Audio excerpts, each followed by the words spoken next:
So we talked about a good throwing slat, which is really going to be the foundation of all good throwing for position players.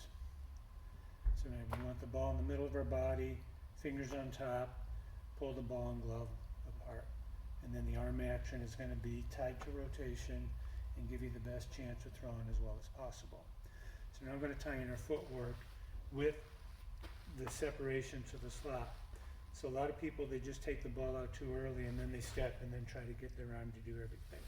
We want the ball coming out, separating as this front foot's coming down. And this is a real step where I'm stepping into balance. I'm not just sticking the foot out, and you see how my body tilts back and I get in real poor position. So we need to get into a position like this, and then the arm action is going to be the same. It's going to work up, it's going to work down. And it's connected to my body rotate.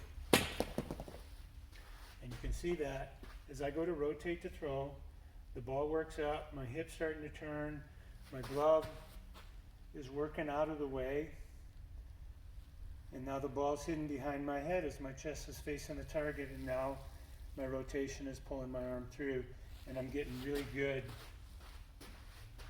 extension out in front. So anything other than this is going to promote poor arm action, and it's going to lead to really inconsistent throwing and putting the shoulder and elbow in a position where it might get hurt. So what I would have your player do is just be able to do this and get to the slot consistently. Okay? And then when they're pretty good at that and they're nice and balanced, they just go ahead and turn and throw.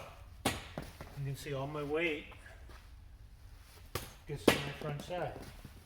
So I'm rotating through the throw and my weight's going behind the ball in order to throw well. So once they can do this, then smooth the whole thing out. You can see how efficient that is, how quick my arm is moving, and I'm hitting the same spot out in front of me all the time.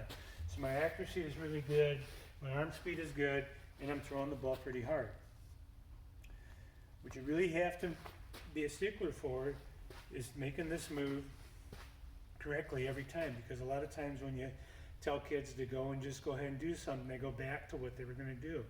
So you're going to see a lot of this, or this, or this one here where the glove comes right in front.